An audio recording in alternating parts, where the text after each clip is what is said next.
Last time we talked about a number of monuments that were connected to one another geographically and also chronologically, and were also made out of the same material, concrete faced with opus incertum. I remind you of three of those today, of the sanctuary of Jupiter Anxur at Terracina, of the sanctuary of Hercules Victor at Tivoli in the center, and then on the right, the sanctuary of Fortuna Primigenia at Palestrina. We're going to do something entirely different today. We're going to look at a single city, one city, in all its aspects, its public and private architecture, its civic, commercial, and religious buildings.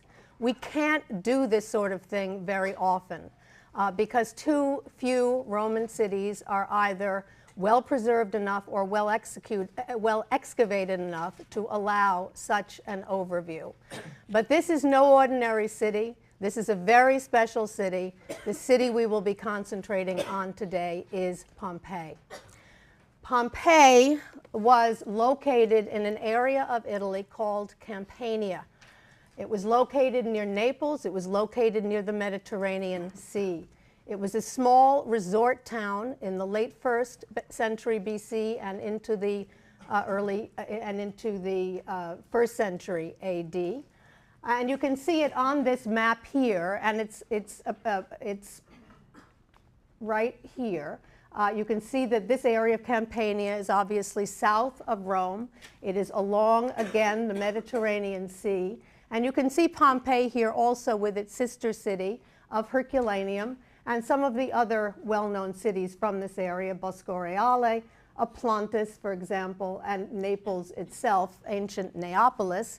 And you can see this cluster of these cities that make up Campania.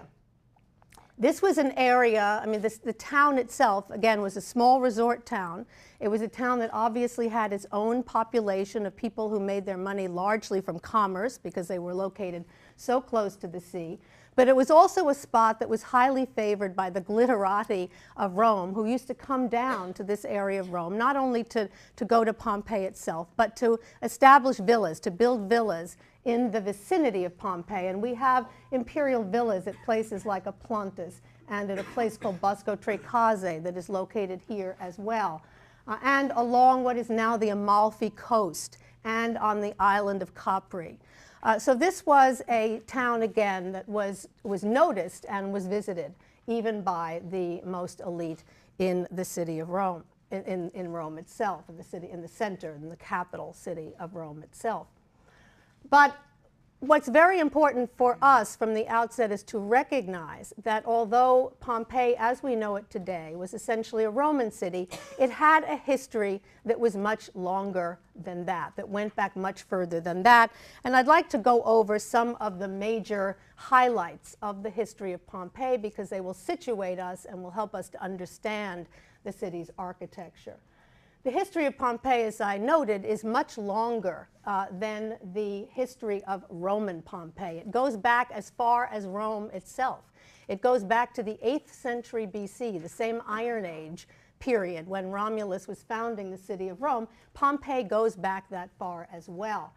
It was first overseen by an Italic tribe called the Oscans, but the Oscans were soon taken over by an even more powerful tribe called the Samnites. And the Samnites are, in fact, extremely important for the city of Pompeii and for the architecture that we'll review today. The Samnite period in Pompeii lasted from the 4th through the 3rd and even into the 2nd centuries BC, up to 80 BC, because it was in 89 that Pompeii fell to Rome. We've talked about Rome colonizing this particular part of Italy, not only the area right around it, but the area south of it.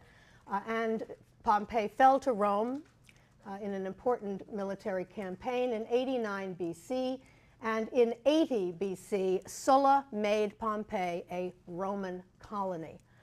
What happened thereafter was the Samnites, who had built homes for themselves in public buildings that we'll study here, the Samnites were essentially thrown out of their homes. Their property was confiscated, And that property was given instead to the Roman veterans. We've talked about the fact that that was the way the Romans operated. They paid back their veterans for loyal service by giving them land, and they usually gave them land of those that they had conquered. So that happens here as well. Samnite property confiscated, and the Roman veterans settle in their homes and begin to redo them, settle into using their public buildings, but begin to remake them in the Roman image.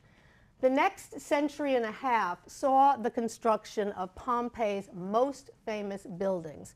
But we should not forget, and we'll concentrate in part on that today, that some of these buildings had their genesis under the Samnites. During this period, there was a very high civilization in Pompeii.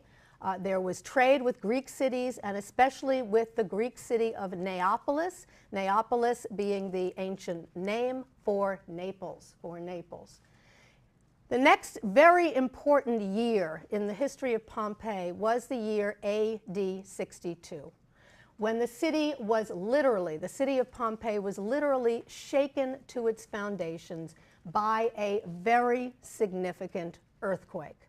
A very significant earthquake indeed. And to give you some sense of that earthquake, I show you a frieze that encircles a shrine that was located in the house, or that was commissioned for the house as decoration and as a place to place the household gods that the owner and his family worshipped.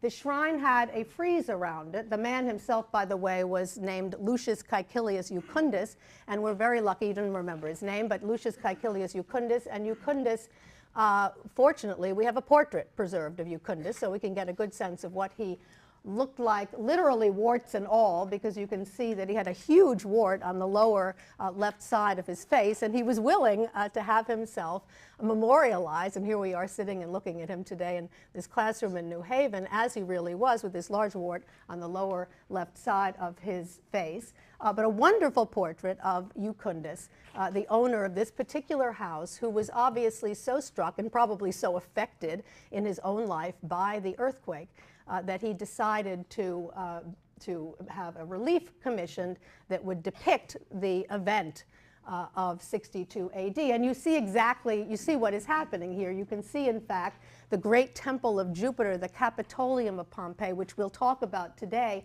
literally collapsing.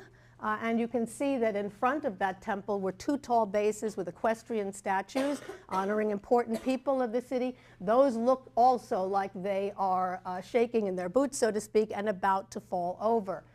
If you look down here, you see the city wall, and note your ashlar masonry, your opus quadratum, and the use of headers and stretchers in this wall, the wall of the city of Pompeii. But you can see the gate is not doing too well. It is also seems to be tottering and about to fall down. So this is a graphic depiction of what happened then, and it gives you some sense of the significance of this for the people of Pompeii. Now, at the end of this, like in so many natural disasters, obviously these people loved living where they did. It's a beautiful part of the world. And they essentially stood up and dusted themselves off and began to remake their city, to restore their city to what it was. And we have, from this point on, from 62 on, almost immediately, 17 years of frenzied building activity in which the Pompeians try to bring their city back from the dead, so to speak, to bring it back to what it had once been. But you know the punchline here. You know the end of the story. You know that all of this work, all of this 17 years of hard work, was all for naught, because on that fateful day of August 24th in 79 AD, the long dormant volcano of Vesuvius, which you see looming up behind the Temple of Jupiter in Pompeii today, the long dormant volcano of Vesuvius erupted, covering the city of Pompeii and all of its sister cities in a mass of, or in a blanket of ash and lava. Covering it forever, well, not quite forever, almost forever, because as you also know, the city was rediscovered in the 18th century. And when it was rediscovered, what happened there first was a period of treasure hunting.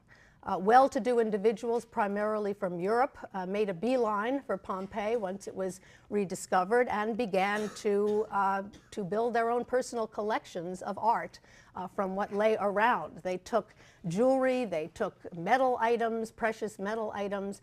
They even did the unspeakable by cutting portrait paintings and other paintings out of the walls and taking them back to decorate their own palaces and villas in other parts of the world. That went on for a while, but fortunately not too long. The archaeologists gained the upper hand, and we begin to see not long after that a period of scientific excavation. And I show you two images here which show that scientific excavation, which show some of the houses of Pompeii being revealed by archaeologists.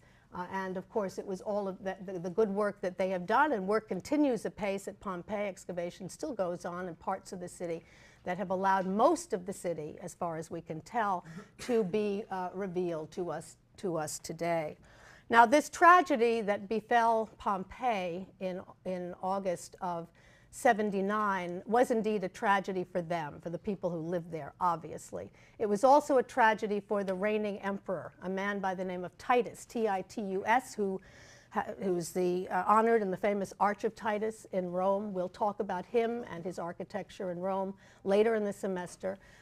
But it was a disaster for him, and he had to contend with a plague and a fire in Rome also at the same time. It was very difficult for him, and poor man, even though he was quite young, died of natural causes after only 3 years in office. And I think it was in part this catastrophe that had happened in the Bay of Naples area that led in part to the stress of it led in part to his demise. So this was a great tragedy for him, a great tragedy for the people of Pompeii, a great tragedy for Rome, but it was a stroke of good luck for archaeologists, and in a sense for us as well, because of course what happened to Pompeii is something very different than what happened to Rome.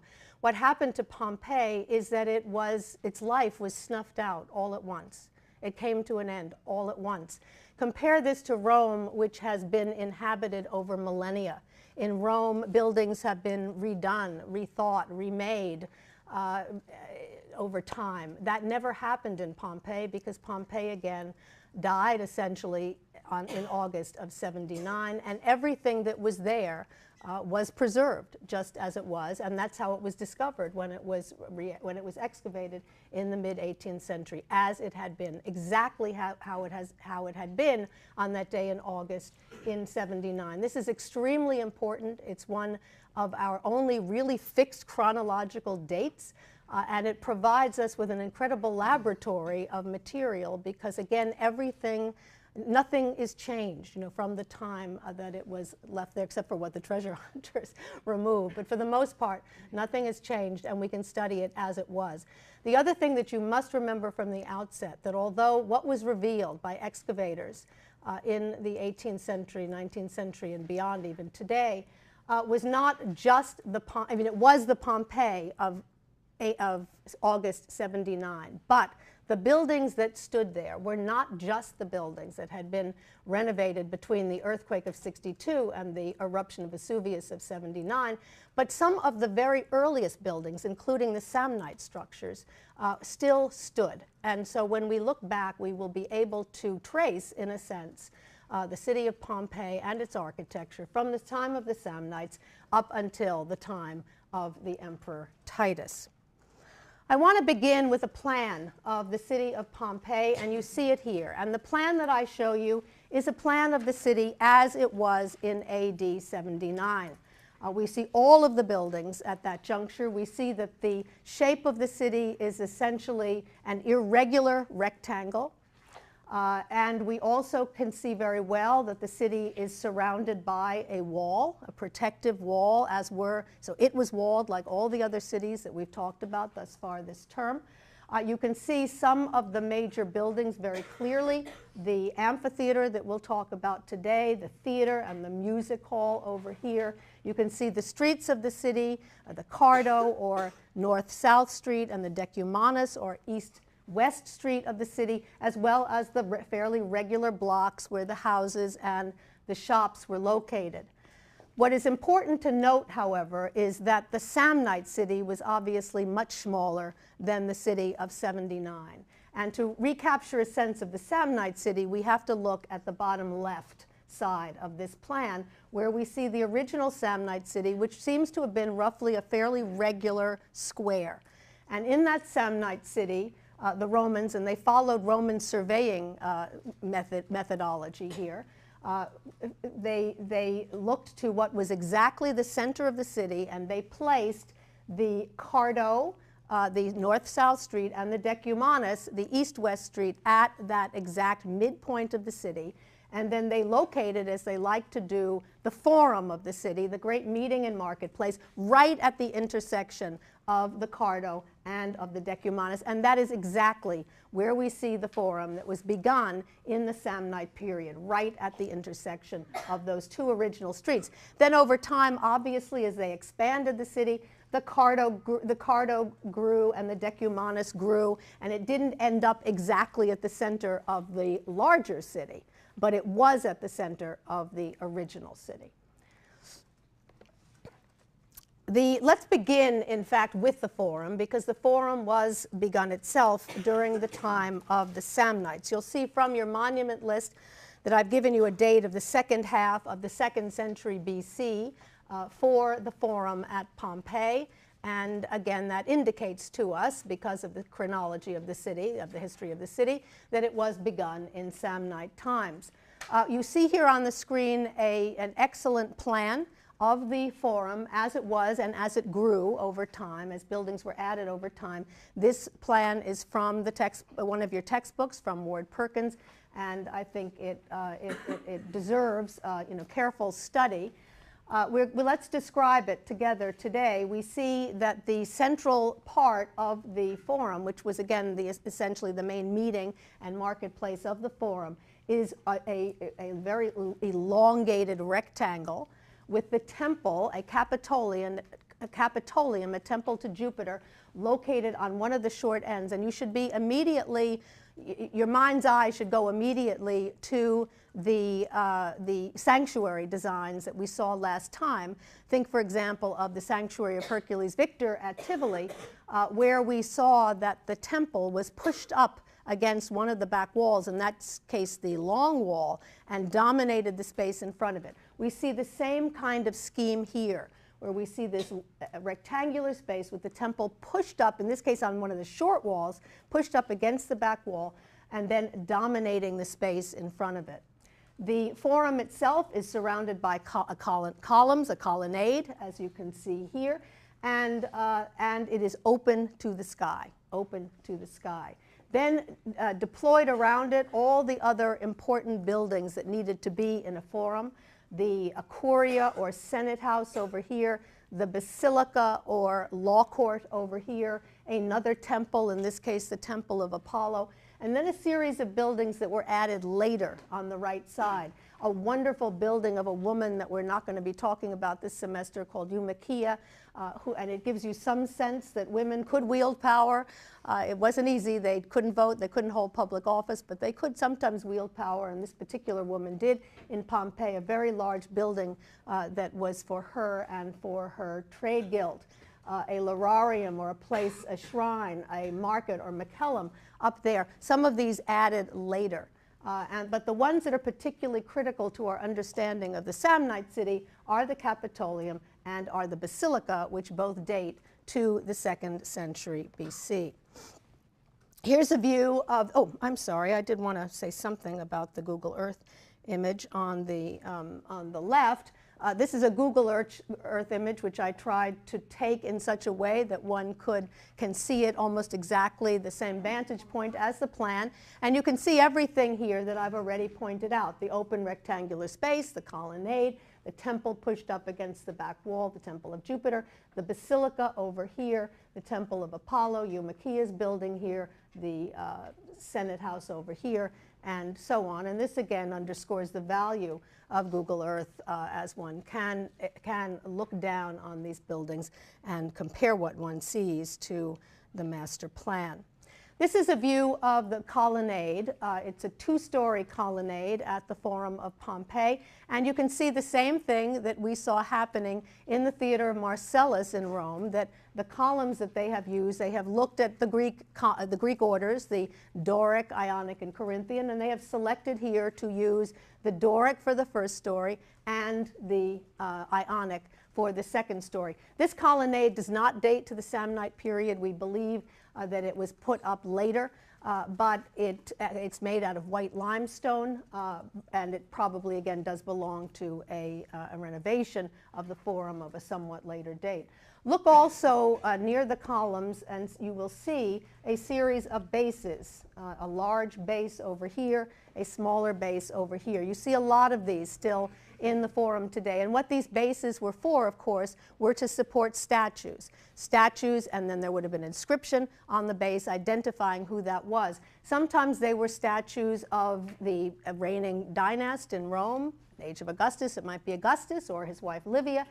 But they also honored the most important people of the city of Pompeii, magistrates, great benefactors.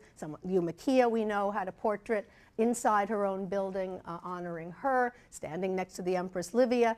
So you have to imagine that while the Forum is quite empty today, that in antiquity there would have been all of these bases with equestrian statues and full-length statues vying with one another for attention. The individuals honored there sort of jostling with one another to underscore their fame, at least within their own city. This is a view of the Temple of Jupiter, or the Capitolium, in the Forum of Pompeii, an extremely important building. And one that you can see from the monument list also what began to be put up quite early, in 150 BC. But its triple cella, honoring the Capitoline triad, Jupiter, Juno, and Minerva, was, it won't surprise you to hear, put up only after the Romans made Pompeii a colony.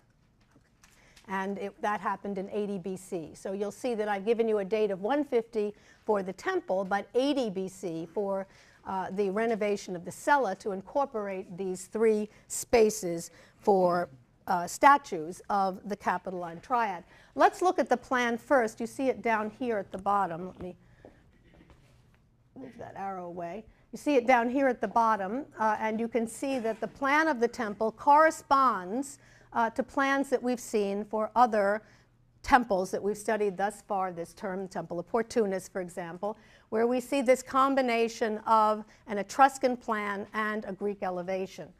You can see here the facade emphasis, single staircase, deep porch, freestanding columns in that porch, the flat back wall, as was characteristic of Etruscan temple design, the plain side walls over here.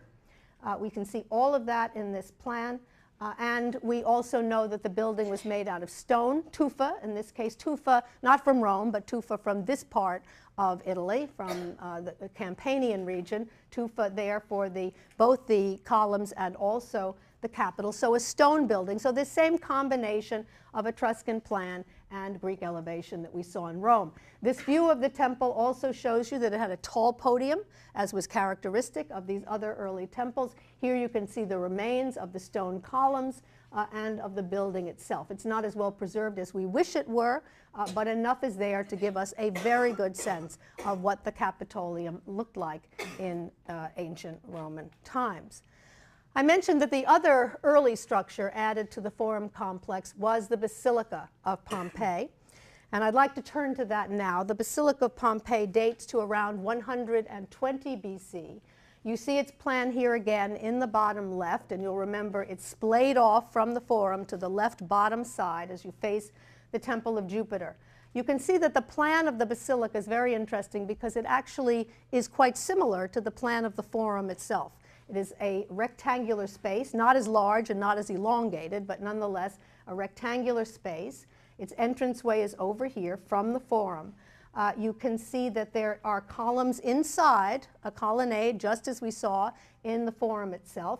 And the building is organized, as is the Forum itself, axially, so that there is a focus, something at the end that serves as the focus, and then the axiality comes from that.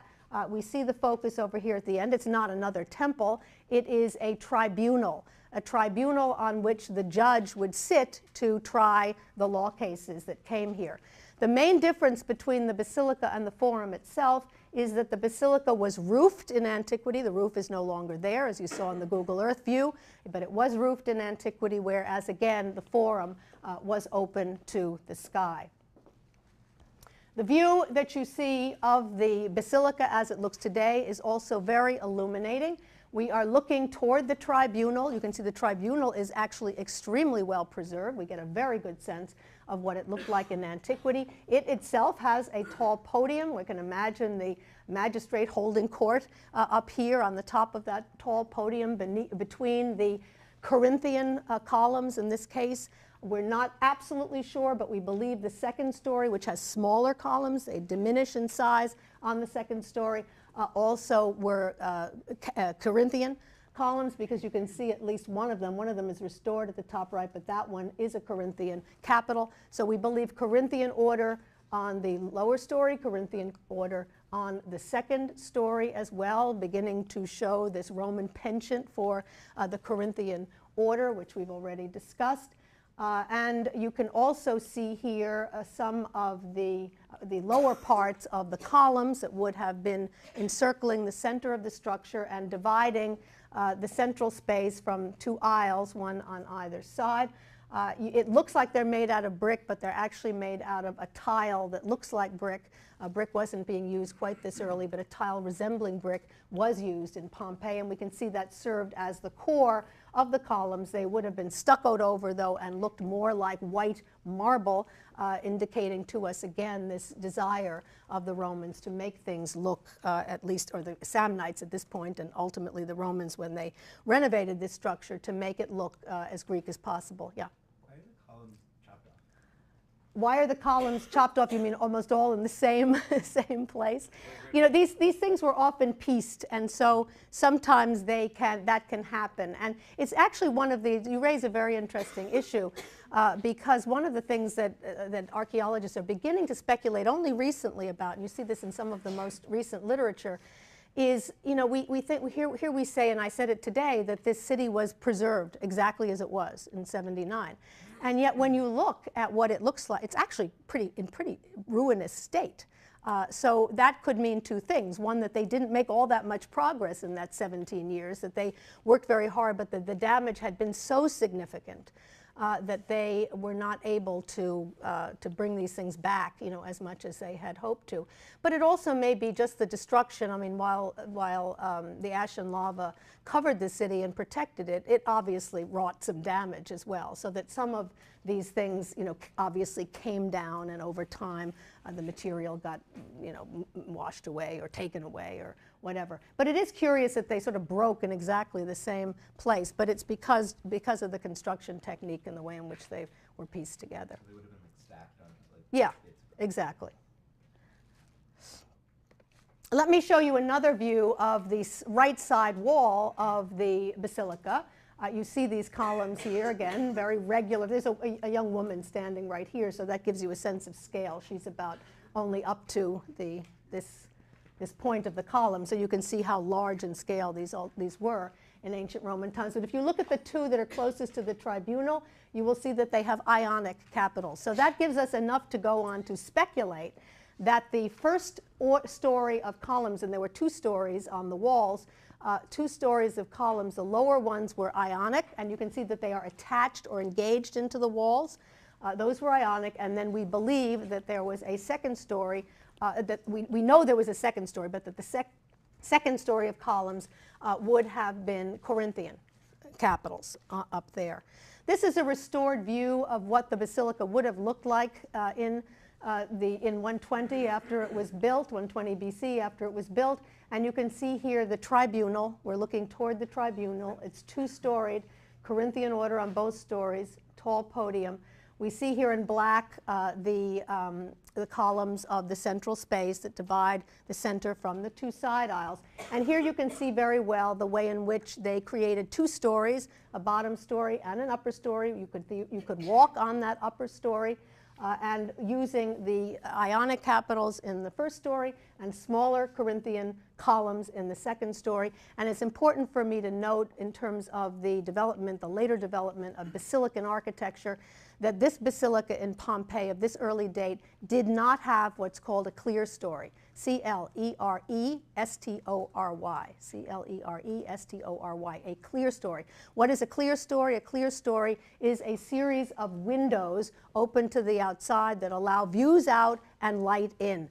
This building does not have a clear story, so it probably, in its heyday, in the Samnite period, was probably on the dark side. But we will see that the clear story is incorporated into later Roman basilican architecture. One of the greatest buildings, without any question, at Pompeii, and one that everyone flocks to see, and if you have never been to Pompeii, let me just note that it is a little bit further out than some of the other structures, but it is a to not be missed monument. And in fact, I know at least one of you has already spoken to me about an upcoming trip to Rome and Pompeii, and consequently I just say that you absolutely need, I mean, you could spend days at Pompeii, but you must have a full day for Pompeii, because in order to get to the, not just to see the Forum and what's in the center and a few of the houses, to get out, it doesn't take that long. It's a nice walk, it's not a big, not a huge distance, but people forget to do it because it's on the outskirts. But you really must get to the two end points, are the amphitheater and the Villa of the Mysteries, both of them absolutely incredible to see and too often missed by tourists, but two of the greatest sights at the city of Pompeii. This is the amphitheater as it looks today from the air. The amphitheater is one of several buildings that were begun immediately upon the Romans making Pompeii a Roman colony in 80 BC. You can only imagine those veterans, those army veterans of war, who had just been settled in their new homes, clamoring from day one for the amphitheater, a place where they could go for gladiatorial and animal combat. This is what they wanted to see, and consequently no local magistrate or emperor worth their salt would allow the city to continue without, there was no emperor in 80 BC, but would allow the city to be, to go on without an amphitheater. So that was one of the first orders of business.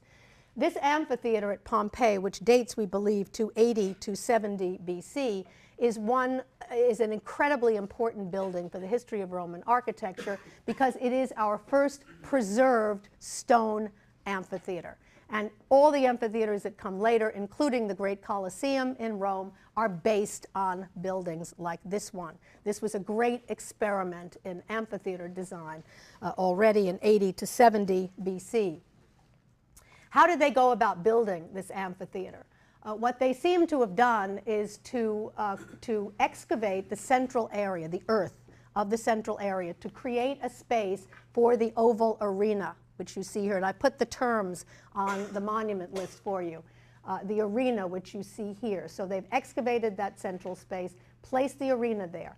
Then they have piled up earth. It's essentially an earthen bowl is what they've created here. An earthen bowl with the excavated space for the arena, and then piled up the earth on the outside to support the seats, to serve as a support for the seats. There was no natural hill here, so they had to do this on their own.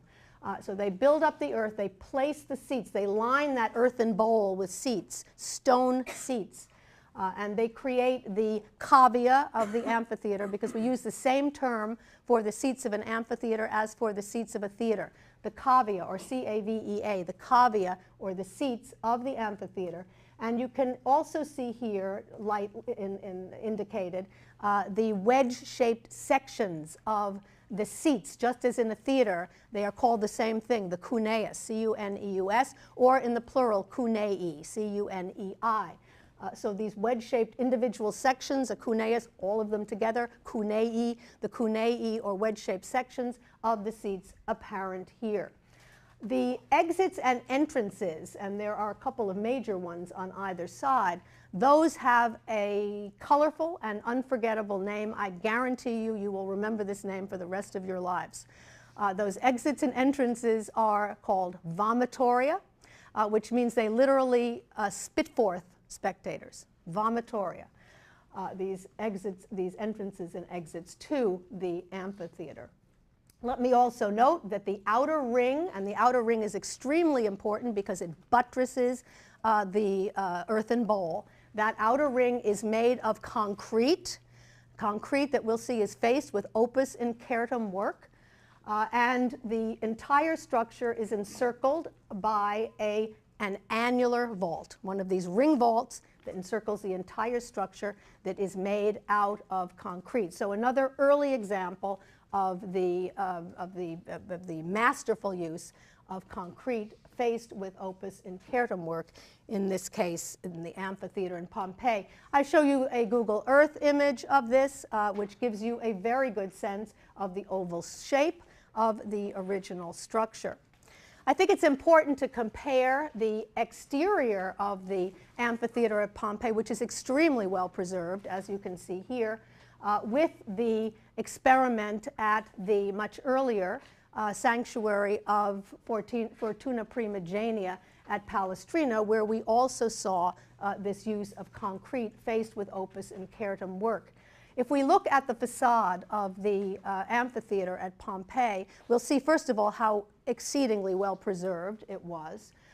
We also see this unique staircase here with stairs, and I'll show you a side view in a moment where you can see those stairs leading up on both sides to the apex, and then a series of arches in diminishing size, larger in the center and diminishing in size as they go down the ramp to correspond to the shape of the ramp, and then additional arcades over here. These are what are called blind arcades because you'll see that they have a wall in the back. You can't walk in these arcades and get into the amphitheater. There are only two barrel-vaulted corridors, and you saw them in the general view, one on either long side of the oval, that you can actually walk in and out of the amphitheater from them. But you can go up the staircase and enter the amphitheater as well from the cavea. Go up to the top and then just go at the uppermost part of the steps and walk down to your seats that way. So the blind arcades we can see here. We can see that once again, just as we saw in some of the other buildings we looked at last time, the way in which they've used opus incertum for most of the wall, the facing for the concrete for most of the wall, but they have used stone, both blocks of stone and these voussoir blocks, wedge-shaped blocks, to articulate the arcades, to make them more prominent and also to give the building additional stability. What's interesting here, and one of the reasons I also bring back the sanctuary of Fortuna Primigenia, is the fact that the Romans, again, are giving you some options in terms of how you get into this building. You can get in through the barrel-vaulted corridors, or you can climb up this distinctive staircase. And by the way, we have no other, truly is a unique staircase. We have no other one like it in the history of Roman architecture. So you have those options, but again, they are still predetermining the way in which you go. I mean, they give you a few options, but within that scheme, it is clearly a predetermined path up the staircase over here and then through only those two barrel-vaulted corridors. And we talked about that at the Fortuna Primigenia sanctuary, up the ramps and then up the staircase in the center, a very similar way of thinking about getting people from one place to another in an orderly way. The staircase is so distinctive that, and here I show you a side view of it where you can actually see the steps leading up. And if you go visit there, you should try both options. I mean, go down the corridor, but also it's a lot of fun to go up the steps and into the cavea.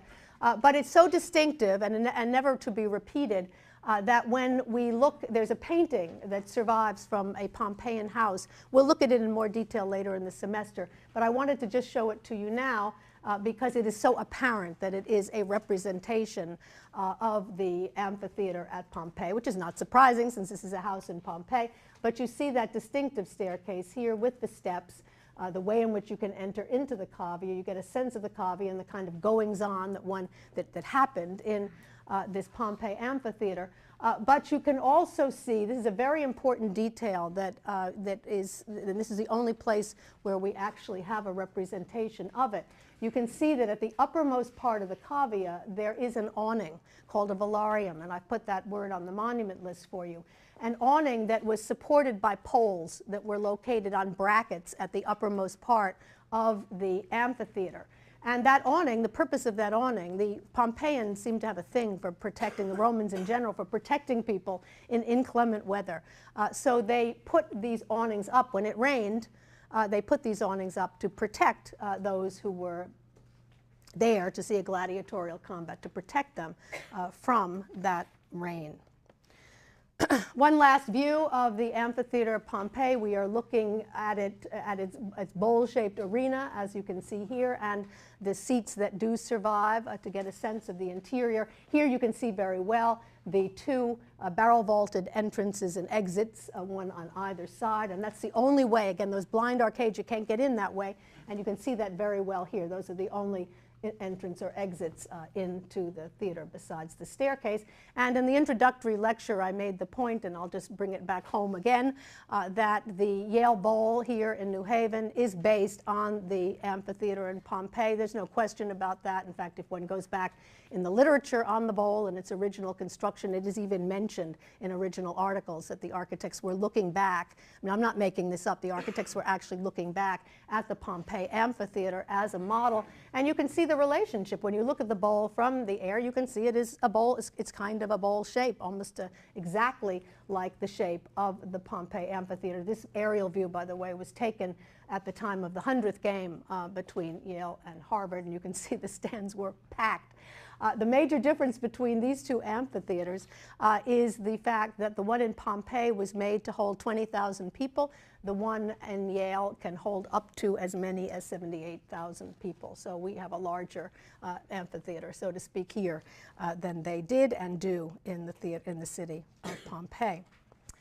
I want to move from the amphitheater to the other great entertainment district of Pompeii, and that was the theater and the music hall, the theater and the music hall. And I want to show those two fairly quickly.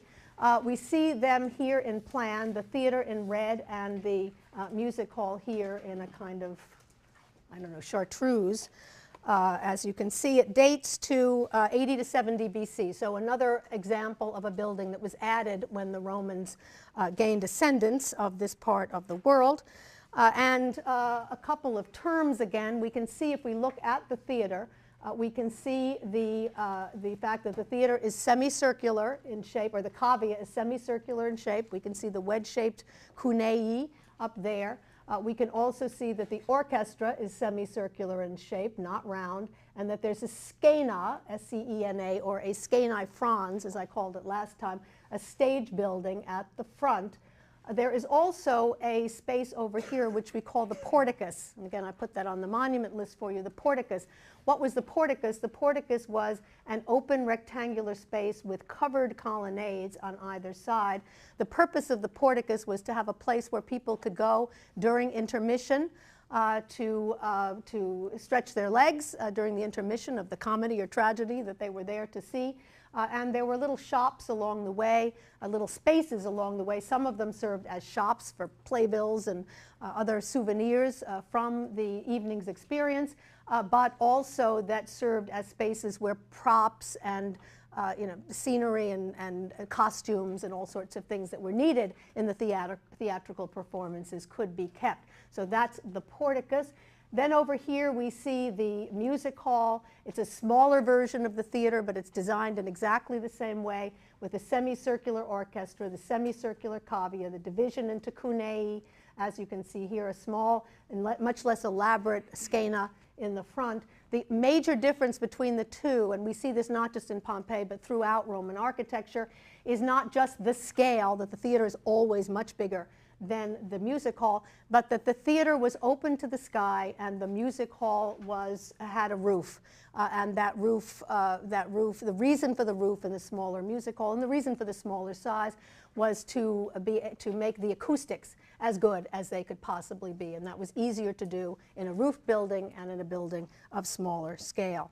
A Google Earth view of the theater and music hall as they look today, and you can see they're quite well preserved. You can see the exact shapes that we looked at in plan over there. Here's our porticus, for example, and you get a sense of how pleasant that might be able to be during intermission time. What this view also gives you a sense of, however, is the way in which these two buildings are embedded in the rest of the city, that they do make up an entertainment district, but at the same time they are very close to the city streets that have along them houses and shops and so on and so forth. So very closely embedded into the life, into the commercial life and the residential life of the city, even though this was intended, again, as a great entertainment area for those who live there. And I made this point before, but I'll make it quickly again, that while Roman theaters like the theater at Pompeii are based on Greek prototypes, there are some differences.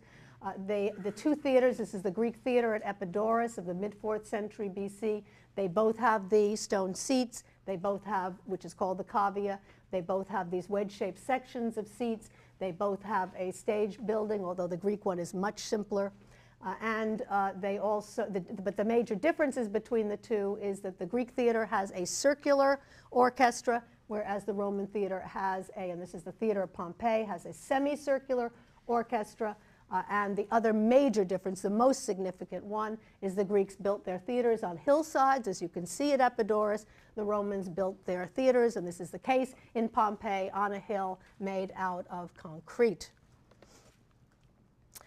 I want to turn to an extremely important building, and one that I am going to come back to on a number of occasions during this semester. So put an asterisk next to this one as a particularly important building, and one that it's almost certain I'll find some way of incorporating into the first midterm.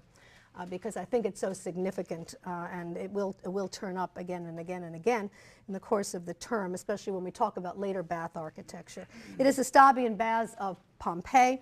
It dates to the second half of the 2nd century BC, and it was remodeled in the first half of the 1st century BC.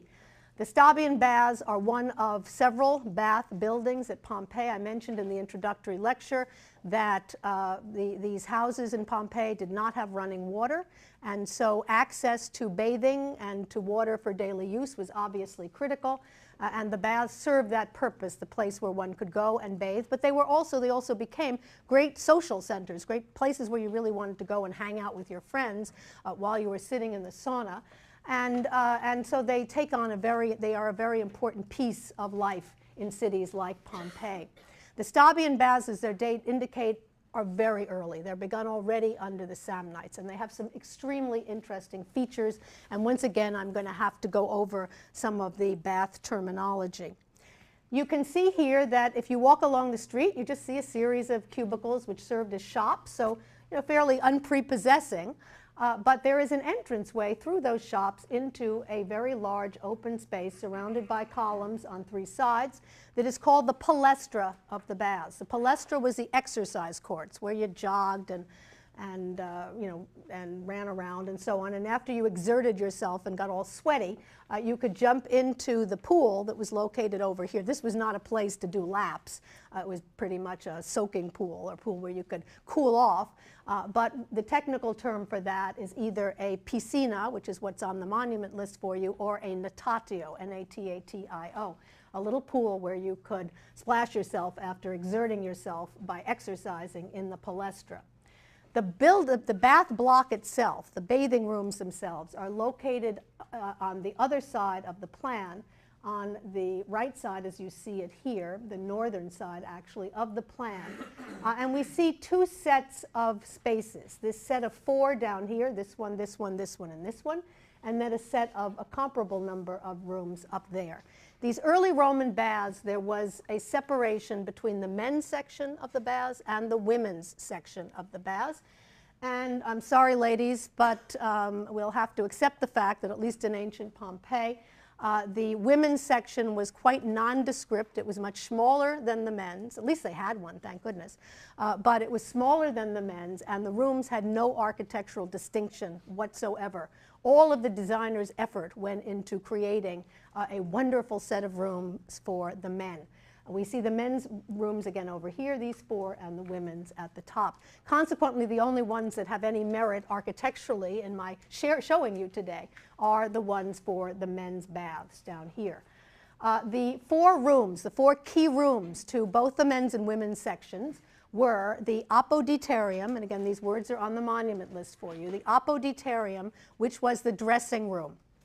It's a fairly, again, it's large, but a fairly nondescript rectangular room here. You can see it right down here.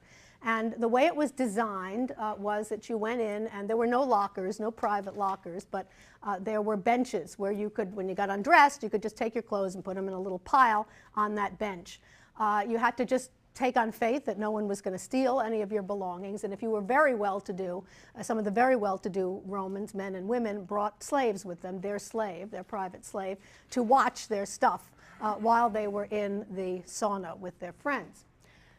From the apoditarium, you go into the so-called tepidarium of the baths, also usually a plain rectangular room, even in the men's section, which served as the warm room, where you started to warm yourself up. You went from the tepidarium into the caldarium of the bath, which was the hot room, it was the sauna, essentially, of the bath. And consequently, there was a basin over here with cold water. So if you got too hot, you could go and splash yourself with that cold water. So apoditarium, tepidarium, caldarium. By then, you're really heated up, and you can make your way back into this room over here, which is called the frigidarium, or the cold room. The frigidarium was the place that you could really cool off. And I think you can see by looking at these, the two most important rooms architecturally, you can see this even in plan, are the caldarium, which has an apse or curved element at the end, and this room in particular, the frigidarium, because it is a round structure with radiating alcoves, and we're going to see that it's domed. This is a particularly, again, star, star, star, star, one of the most important rooms that I've shown you, probably the most important room I've shown you thus far this semester, in that it is going to have a very long future architecturally. What you see here basically ends up as the Pantheon someday. This round space, round structure with radiating alcoves, and as we'll see, a dome, and not only a dome, but a hole in the ceiling, an oculus that allows light into the structure. How were these baths heated? How were the hot rooms heated? Through a system called a hypocaust. Again, I put the word on the monument list for you. A hypocaust, H-Y-P-O-C-A-U-S-T. What was a hypocaust system? A hypocaust system was a system by which they put terracotta tubes in the floor and behind the walls. They blew hot air into those, and they also raised up the pavement of the floor on a series of stacked tiles, and you can see that extremely well. Here's a very well preserved hypocaust from the Stabian baths. Placed these tiles on stacks of tiles, leaving space in between them, and put braziers between those metal braziers, metal bowls that held hot coals and so on. And that from those hot coals, obviously it's slaves who had to keep those coals hot, but coals that were placed in these pans that helped also to heat the pavement that was located above. This very important room, the frigidarium of the Stabian baths, you see it here as it looks today, a small round space. It would have had a pool in the center, a round pool, radiating alcoves, a dome that is open to the sky with an oculus that allows light into it. You can see the remains of paint, stucco, and then paint, blue and red paint, probably some kind of marine scene included here. But this, I can't underscore enough the importance of this particular room and the future that this design has for Roman architecture. I'd like to show you another bath at Pompeii, the so-called forum baths. The forum baths are interesting because they're later They date to, as you can see from your monument list, to 80 BC. So this is what the Romans did when they came in and took over Pompeii and were making it into one of those mini Romes, those cities in the model of Rome. And you can see it is very, very similar to what was going on in the Stabian baths in the earlier Samnite baths, with the same palestra. We see a palestra up at 2. The exercise court, we don't seem to have a natatio in this particular plan. We see the men's section over here at 3, 4, 5, and 6, and the women's section over here, 7, 8, 9, 10. Again, the women's section off to the side of no architectural distinction whatsoever. The men's over here, and you could enter the men's either through the palestra or from an opening over here at 1. We see the same set of rooms that we saw at the Stabian baths. We see the apoditerium, or undressing and dressing room, over here at 3, the tepidarium at 5, the caldarium at 6, and the caldarium at 6 is of the same shape as the caldarium in the Stabian baths, a rectangular room with an apse at the end and a basin for cold water splashes. And then you go back again to the frigidarium, and you can see the frigidarium in the baths, forum baths at Pompeii, the same shape as that in the Stabian baths at Pompeii, a small round room with radiating alcoves. I can show you views both of the tepidarium of the forum baths, extremely well preserved, as you can see here. You can also see they've used a great barrel vault for this room. It isn't as large as it looks here, but it's a sizable room. And this is a very good place to show you, by the way, to give you a sense of how these things were decorated, how so many Roman rooms today, Roman buildings today, are stripped of their original decoration. But that decoration was often quite beautiful and ostentatious, and we can see here, we can get here a sense of that. You can see the wall has been stuccoed over, and then also in stucco, these great flowering acanthus plants and creatures flying above, animals, human feature, gods and goddesses flying above. Paint was, they used paint as well, red and blue and white and other colors to accentuate the design. This gives you some sense of the flavor of these. And then this wonderful detail below of these Atlas figures who are shown holding up the vault of this particular room. It gives you some sense of why Romans flocked to these places, not only because it was the only place they could bathe themselves, but also because it was just a wonderful space to be in and to enjoy, again, the company of friends. This is a view of what room? In the forum baths? The caldarium. Excellent, Neil. The caldarium over here with its rectangular shape, and then its apse and its cold water basin for cold water splashes. And then look at the ceiling. How wonderful. In that apse, you see a semidome, a round hole or an oculus in that semidome to allow light into it. So here we see them exploring oculi in semidomes as well as in domes. And then these square and rectangular spaces, holes in the ceiling, openings in the ceiling that have been placed there also to allow light into the system so that you could use the room, but also to create the kind of wonderful light effects that it does when you have rays of sunshine coming in on you while you are in your sauna. This is a couple of more views. This is a couple of views of the frigidarium of the forum baths. You can see the dome up above, the oculus in that dome. You can see some of the stucco decoration still preserved. You can see the alcoves here, the radiating alcoves, and some of the stucco decoration here, sea creatures against a red background.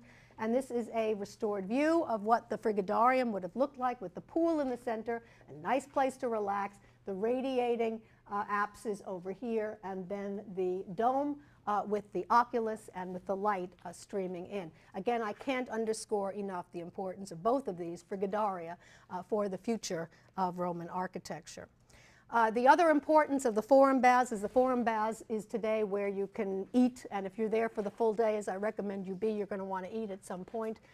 And there is a cafeteria, which doesn't look like much, but actually the food is not bad. The Italians have a very hard time making bad pasta, so you can always get some good pasta at the snack bar, and you will want to make your way, there's a few views of it, make your way to the forum baths if you're there for any length of time. Very quickly, I just want to remind you, we talked about this in the introductory lecture, that one of the main reasons that Pompeii is so interesting to us today is because it tells us so much about the daily life, not only of the Pompeians, but of the Romans in general, because we have all these wonderful shops still preserved at Pompeii. This was a bakery. We see the millstones that were actually used for the grinding of the grain still preserved.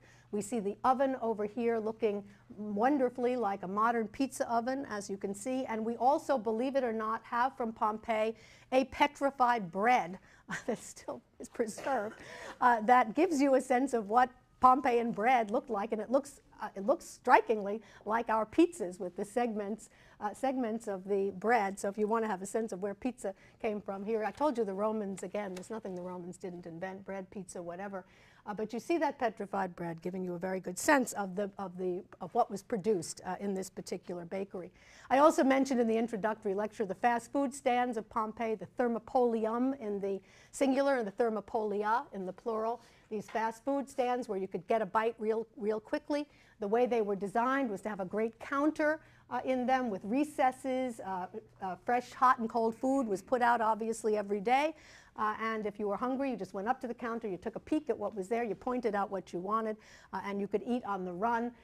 The Romans were never far to have, their state religion and their family religion far from them, and you can also see a nod to the gods over here. There's a shrine with some of the representations of the household gods, even in this fast food emporium.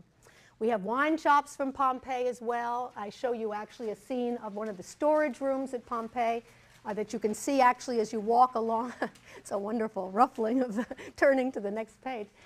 These amphoras, these great clay amphoras that held wine that are located in one of these storage areas that one can see as one walks along the Forum on the left side in Pompeii today. But you can imagine these on shelves in a wine shop of ancient Pompeii, offering wines gathered from all over the world for discerning enophiles, is that the word, enophiles. Connecting all of these shops to one another were, of course, the streets of the city. The streets of the city are extremely well preserved. I show you here a couple of views of the crossing of the Cardo and the Decumanus in Pompeii, and you can see exactly what the streets look like. You can see the multi-sided paving stones of the streets. You can see the sidewalks looking uncannily modern. You can see, you can't see exactly here, but there are drains along the way to allow rainwater to filter off the streets. And all of this, again, an extremely modern look. And the streets of Pompeii give us the best sense of any streets of any preserved ancient city of what the streets looked like in any given Roman town. These streets had along them, again, because of needs for water, had along them fountains. Here's a very modest fountain where we see a representation of the goddess Ceres, C-E-R-E-S, Ceres, with her cornucopia and the fountain spout coming out of her mouth.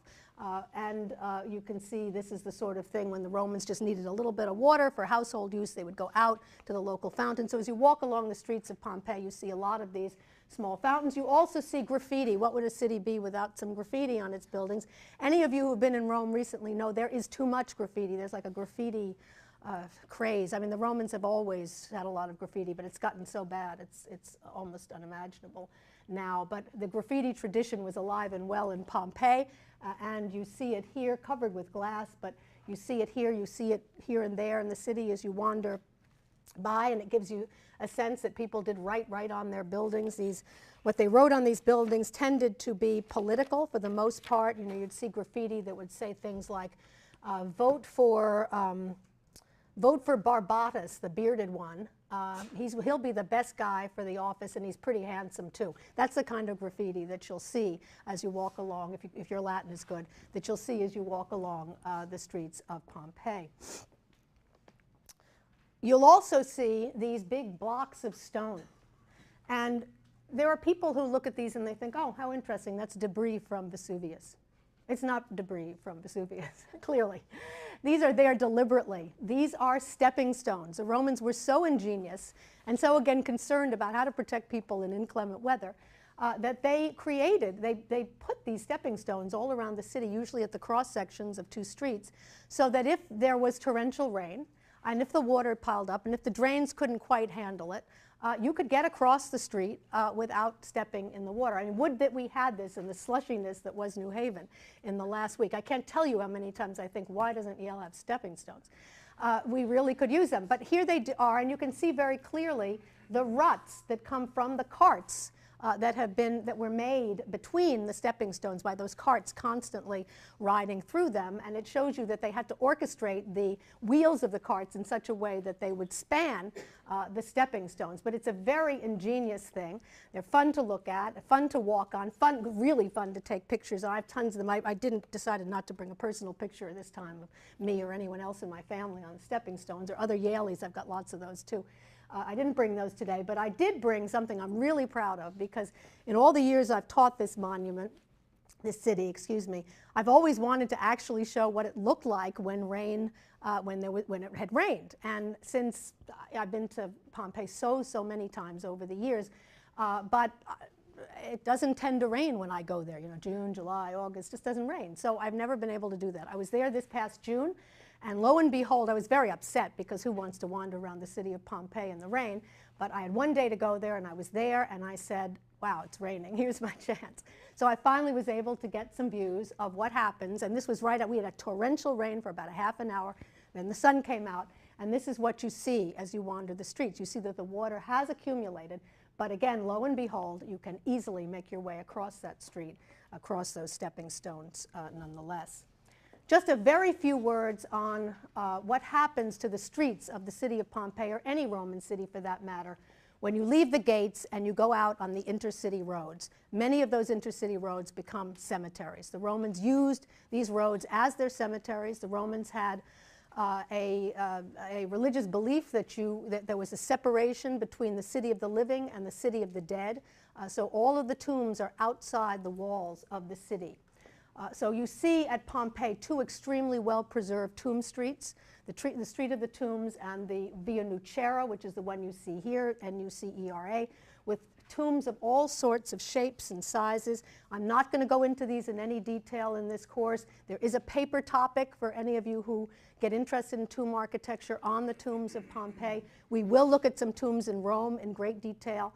But I'm just going to give you a glimpse of them here. They come in all sizes and shapes. They're very, very interesting. They honor the people who were buried there, including there's a bench tomb, for example, where you can sit and think on the life and times of the individual who was buried there. So an absolutely fascinating street with a lot of different tomb types that show the variety of tomb architecture under the Romans. I'd like to end today by making at least a passing reference to a matter which is of huge concern to archaeologists and huge concern to all of us as human beings. And that is what happened to the people of Pompeii in those very last moments of life. And archaeologists have been able to reconstruct exactly what happened to, or not exactly, but as close as possible in this day, in the time from which Pompeii was excavated to now, to reconstruct again what happened to these human beings at the time of the eruption of Vesuvius. They've been able to reconstruct a very moving picture of their last moments of life.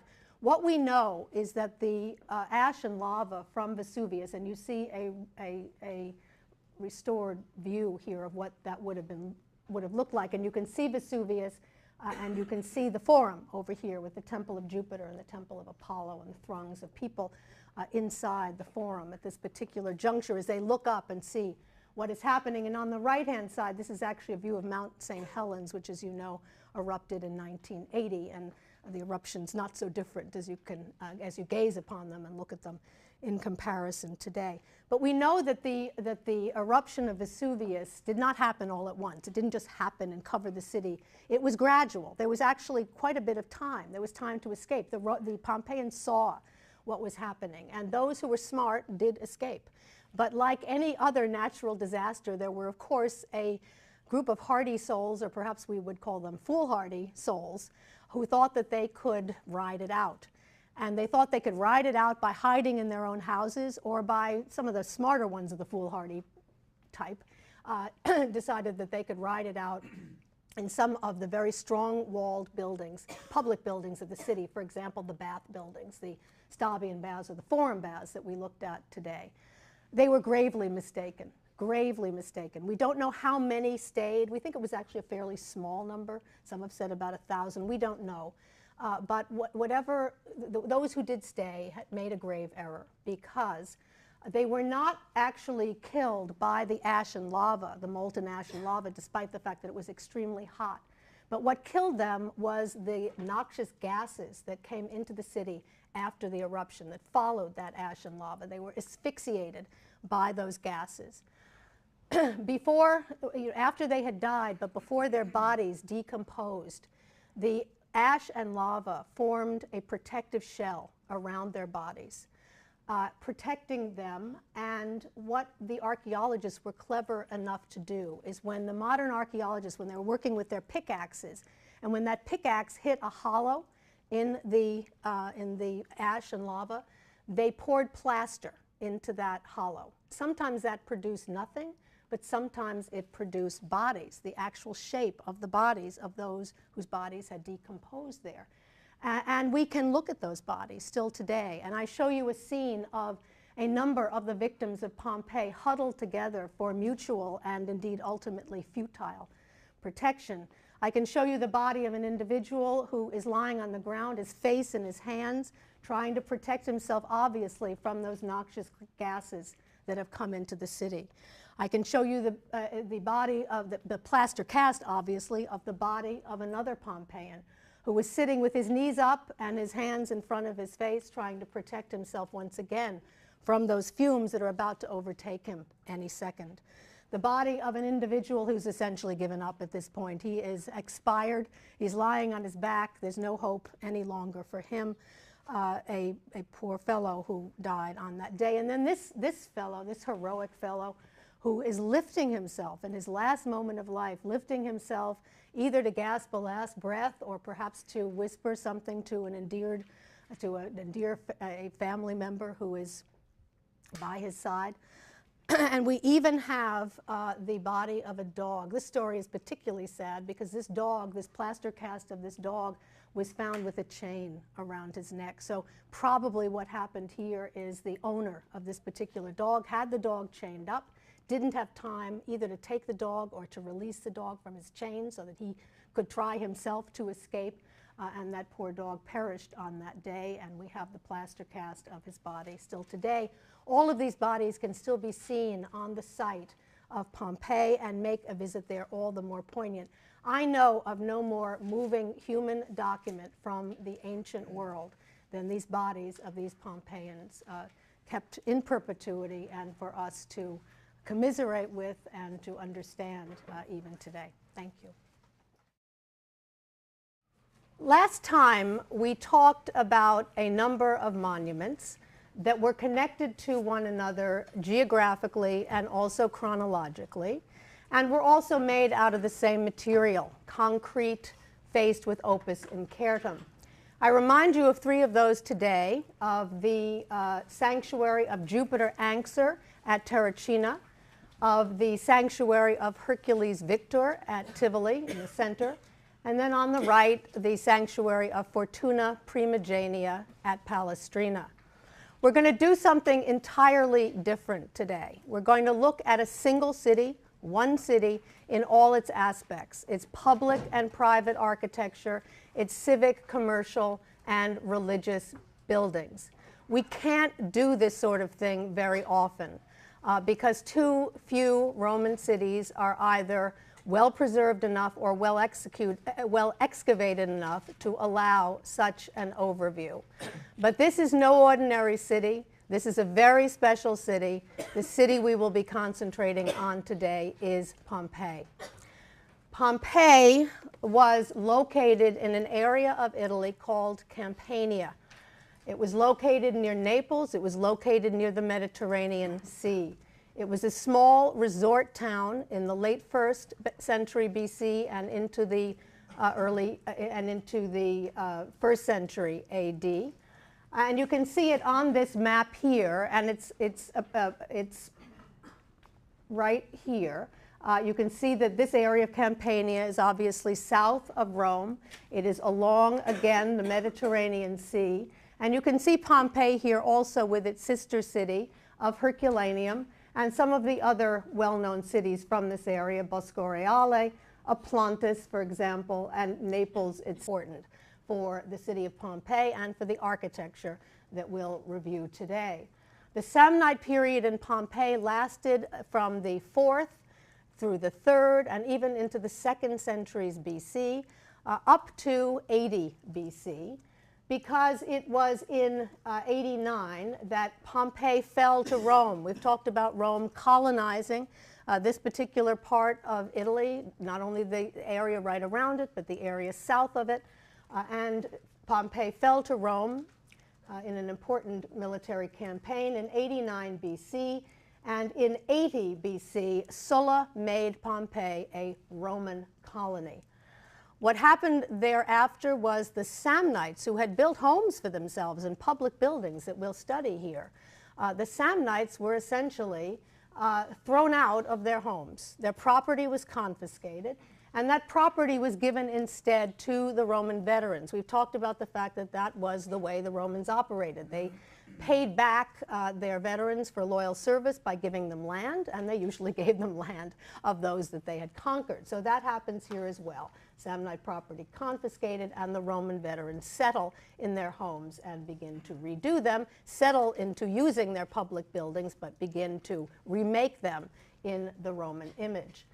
The next century and a half saw the construction of Pompeii's most famous buildings. But we should not forget, and we'll concentrate in part on that today, that some of these buildings had their genesis under the Samnites. During this period, there was a very high civilization in Pompeii.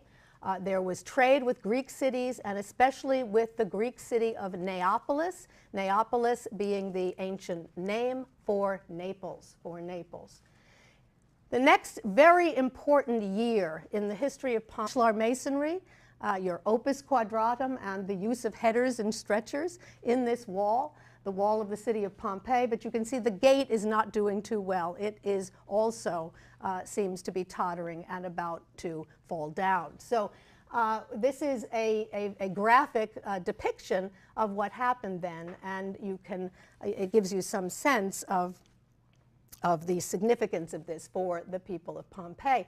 Now, at the end of this, like in so many natural disasters, obviously these people loved living where they did. It's a beautiful part of the world. And they essentially stood up and dusted themselves off and began to remake their city, to restore their city to what it was. And we have, from this point on, from 62 on, almost immediately, 17 years of frenzied building activity in which the Pompeians try to bring their city back from the dead, so to speak, to bring it back to what it had once been. But you know the punchline here. You know the end of the story. You know that all of this work, all of this 17 years of hard work was all for naught, because on that fateful day of August 24th in 79 AD, the long dormant volcano of Vesuvius, which you see looming up behind the Temple of Jupiter in Pompeii today, the long dormant volcano of Vesuvius erupted, covering the city of Pompeii and all of its sister cities in a mass of, or in a blanket of ash and lava. Covering it forever, well, not quite forever, almost forever, because as you also know, the city was rediscovered in the 18th century. And when it was rediscovered, what happened there first was a period of treasure hunting. Well-to-do individuals, primarily Pompeii, was the year AD 62, when the city was literally, the city of Pompeii was literally shaken to its foundations by a very significant earthquake. A very significant earthquake indeed. And to give you some sense of that earthquake, I show you a frieze that encircles a shrine that was located in the house, or that was commissioned for the house as decoration and as a place to place the household gods that the owner and his family worshipped. The shrine had a frieze around it. The man himself, by the way, was named Lucius Caecilius Jucundus, and we're very lucky you didn't remember his name, but Lucius Caecilius Jucundus, and Jucundus, fortunately, we have a portrait preserved of Jucundus, so we can get a good sense of what he looked like, literally warts and all, because you can see that he had a huge wart on the lower left side of his face, and he was willing to have himself memorialized, and here we are sitting and looking at him today in this classroom in New Haven, as he really was, with this large wart on the lower left side of his face. But a wonderful portrait of Jucundus, the owner of this particular house, who was obviously so struck and probably so affected in his own life by the earthquake that he decided to have a relief commissioned that would depict the event of 62 AD. And you see what is happening here. You can see, in fact, the great temple of Jupiter, the Capitolium of Pompeii, which we'll talk about today, literally collapsing. And you can see that in front of that temple were two tall bases with equestrian statues honoring important people of the city. Those look also like they are shaking in their boots, so to speak, and about to fall over. If you look down here, you see the city wall, and note your ancient Neapolis. And you can see this cluster of these cities that make up Campania. This was an area, I mean, the town itself, again, was a small resort town. It was a town that obviously had its own population of people who made their money largely from commerce because they were located so close to the sea. But it was also a spot that was highly favored by the glitterati of Rome, who used to come down to this area of Rome, not only to go to Pompeii itself, but to establish villas, to build villas in the vicinity of Pompeii. And we have imperial villas at places like Aplantis and at a place called Bosco Trecase that is located here as well. And along what is now the Amalfi coast and on the island of Capri. So this was a town, again, that was noticed and was visited even by the most elite in the city of Rome, in Rome itself, in the center, in the capital city of Rome itself. But what's very important for us from the outset is to recognize that although Pompeii, as we know it today, was essentially a Roman city, it had a history that was much longer than that went back much further than that. And I'd like to go over some of the major highlights of the history of Pompeii because they will situate us and will help us to understand the city's architecture.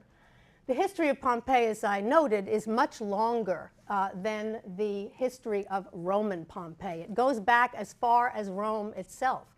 It goes back to the 8th century BC, the same Iron Age period when Romulus was founding the city of Rome. Pompeii goes back that far as well. It was first overseen by an Italic tribe called the Oscans, but the Oscans were soon taken over by an even more powerful tribe called the Samnites. And the Samnites are, in fact, extremely important